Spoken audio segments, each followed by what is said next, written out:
오늘 또 그대의 최고의 날입니다. 임은미 선교사 묵상입니다. 2025년 5월 2일 금요일 최고의 날.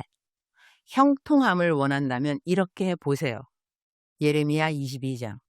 어제는 아침 일찍 비행기를 타고 광주에 갔다가 오후 7시쯤에 집에 도착했다.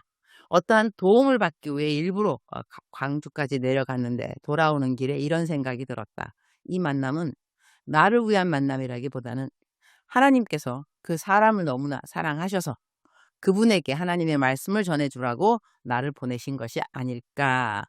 처음 이유야 어찌됐든 간에 언제 어디서든 하나님께서 기뻐하시는 도구로 사용된다는 것은 참으로 감사한 일이라고 하겠다. 집에 들어온 시간이 좀 늦었는데 어제는 웬일인지 그야말로 동시다발적으로 6명가량이 한꺼번에 나에게 도움을 요청했다. 내가 받는 기도 제목이나 상담은 대부분 가벼운 케이스는 아니다. 그래서 내가 언젠가 내 묵상글에 나는 병원 응급실 의사 같다라고 쓴 적도 있다. 응급실은 그야말로 다급한 상황이 펼쳐지는 곳이다. 환자들은 남을 배려할 여유 없이 자기 고통을 호소하고 빨리 봐달라고 소리친다. 그들과 1대1 병실에서 조용히 회복 중인 환자들과는 상황이 다르다. 그래서 보통 나에게 문자를 보내는 사람들은 정말 절박한 경우가 많다. 어떤 응급실 의사가 마음 편하게 커피를 마시며 대화를 나눌 수 있겠는가? 응급실에는 피 흘리는 사람, 다 죽어가는 사람, 절규하는 사람들이 들어온다. 그런 상황에서 스스로를 응급실 의사라고 생각하지 않는 의사가 있다면 그 사람은 병원에서 일하는 부서를 바꾸는 게 낫지 않을까? 어제는 정말 신기한 하루였다는 생각도 들었다. 응급실 의사라도 한꺼번에 이토록 많은 환자들이 몰려올 땐 어떻게 해야 할지 당황스러울 것이다. 문자 하나하나가 급박한 이야기들이고 긴급히 기도를 요청하는 글들이었다. 광주까지 다녀온 직후라 몸도 피곤했는데 거의 6개에 가까운 케이스를 한꺼번에 상담하는 상황이 되었다. 좀 버거운 상황이 된지라 내 중보 기도방에 기도를 부탁드렸다. 나는 정말 중보 기도 빨이 잘 받는 선교사 같다. 하하하. 기도를 부탁하고 나면 막바로 새 힘이 생긴다. 어제도 기도 부탁하기 전까지는 내가 이걸 다 감당할 수 있을까 싶은 무거운 마음이 들었는데 중보 기도를 요청한 후에 상담하던 사람들이 갑자기 호전적인 반응을 보이고 스스로 어떻게 해보겠다는 희망을 말해줘서 상담이 훨씬 수월해졌다. 기도 부탁한 후 거의 1-2시간 안에 그 모든 케이스들을 다 해결할 수 있었다. 참 감사한 일이었다. 물론 이런 나를 보며 어떤 분들은 염려하는 문자를 보내주기도 한다. 기도 제목을 보고 너무 무리가 되는 거 아니냐며 사역을 좀 나눠서 하라고, 혹시 구세주 병이 있는 건 아니냐는 말도 들었다.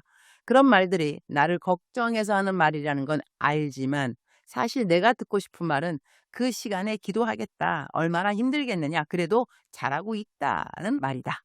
그런 사역하지 마라. 너무 무리하지 마라는 말은 오히려 그 상황엔 별로 도움이 되지 않는다. 응급실 비유로 다시 말한다면 6명이 동시에 몰려온 응급 상황에서 저 사람은 돌보지 마라. 너무 힘드니 쉬어라.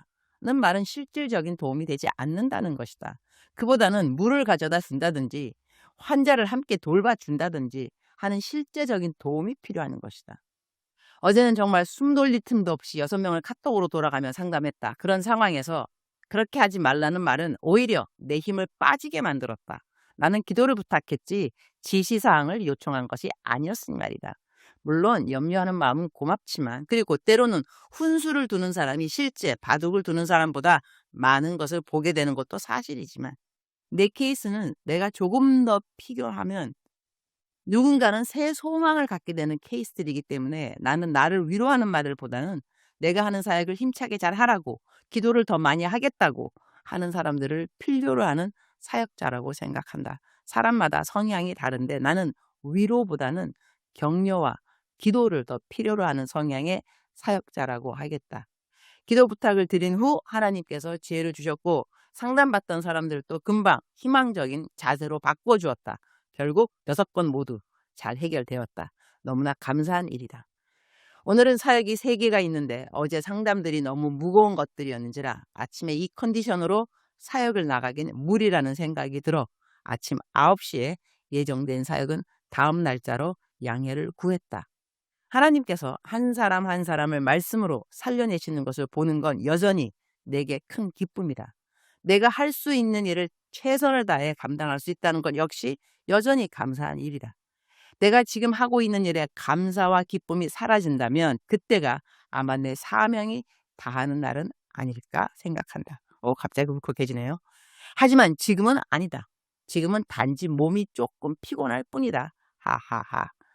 예레미야 22장 묵상입니다. 15절.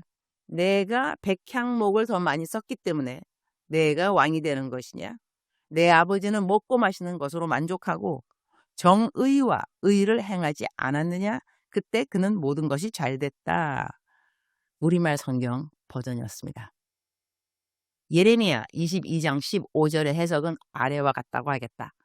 내가 백향목, 그러니까 고급 건축 자재 집에 살면서 그저 외적인 화려함이나 왕권의 위엄을 누리는 것이 진정한 왕의 삶이라고 생각하느냐? 너의 아버지 요시야는 백성의 삶을 돌아보고 정의롭고 공의롭게 다스렸다. 그 결과 하나님께서 그를 형통하게 하셨다.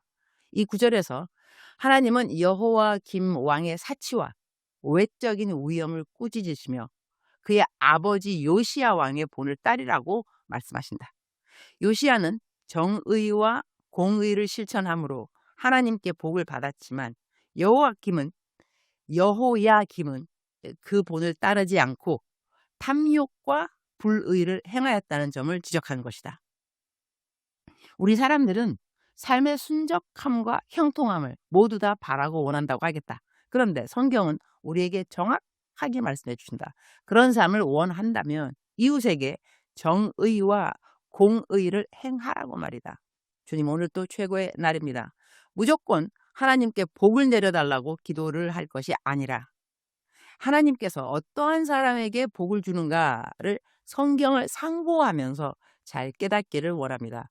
나는 오늘 내 이웃에게 공평한 이웃인가? 나는 내 이웃의 필요를 돌아보는가? 아니면 그야말로 나만 잘 먹고 잘 사는 거 외에는 나는 다른 이에게 아무런 관심이 없는가? 하나님의 눈길이 가는 곳에 나의 눈길이 머물기를 원합니다. 하나님께서 선을 베풀기 원하는 사람에게 내가 선을 베풀 수 있기를 원합니다. 내가 공평하고 정직해야 하는 모든 상황에서 타협하지 아니하고 공평하고 정직할 수 있도록 또한 주님께서 도와주시옵소서. 오늘도 저에게는 상담 케이스가 있습니다. 제가 받는 상담 케이스는 왜 이렇게 하나같이 무거운 것인지 저도 이해는 못하겠지만 그러나 하나님께서 감당할 수 있는 힘을 주시는 것을 감사합니다.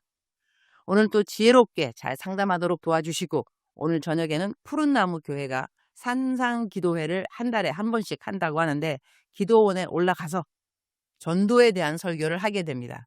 설교를 듣는 모든 분들이 전도에 대한 도전 또한 전도가 어렵지 않다는 생각을 갖게 되고 전도가 삶의 자연스러운 습관이 될 수 있도록 도와주옵소서. 주님 사랑합니다. 주님 감사합니다. 오늘 또 우리 주님 저를 보시면서 하루 종일 기쁨을 넘어서 감동이 되면 참 좋겠습니다. 외울 말씀 예레미야 22장 15절 내가 백향목을 더 많이 썼기 때문에 내가 왕이 되는 것이냐? 내 아버지는 먹고 마시는 것으로 만족하고 정의와 의를 행하지 않았느냐? 그때 그는 모든 것이 잘됐다. 사랑하는 그대여, 사랑하는 그대여 출석 부르고 있습니다. 대답하셔야죠. 사랑하는 나의 아들, 사랑하는 나의 딸. 여호와 하나님은 너가 잘 되기를 원하시는 하나님이시라. 너가 건강하고 너의 모든 계획들이 순적하고 너의 하는 일들이 형통하기를 원하는 하나님 아버지가 너의 하나님 아버지가 맞음이라. 그러나 내가 너를 사랑하기 때문에 너가 그냥 잘 먹고 잘 살고 모든 것이 잘 되는 것보다는 너의 삶 가운데서 온전하게 너의 여호와 하나님 아버지를 닮아가는 품성이 있기를 내가 원하노라. 여호와 하나님은 사람들을 돌아보는 것을 기뻐하는 하나님이라는 것을 너가 알았으면 좋겠구나. 그러면 너가 나를 닫는다면 너 역시 이웃을 돌아보는 것이 너에게 기쁨이 되어야 하지 않겠느냐. 다른 사람들을 섬기면서 다른 사람들을 도와주면서 그것이 너에게 기쁨이 된다면 그것이 너에게 임한 참된 복이라는 것이다. 무엇으로 기뻐하면서 살아갈 것인가? 너의 선택인데 내가 너에게 말하는 기쁨이 되는 삶은 이웃을 돌아보는 삶이라는 것이다. 오늘 너의 이웃이 누구인가를 돌아보도록 하렴. 그리고 너의 필요가 급한 것은 사실이지만 그 급한 필요 위에 다른 사람들의 필요를 돌아볼 수 있다면 너의 필요한 모든 것들은 내가 다 만나준다는 것을 경험하게 될 것이니라. 사랑하는 그대여 사랑합니다. 사랑하는 그대여 축복합니다. 오늘 또 그대의 최고의 날입니다.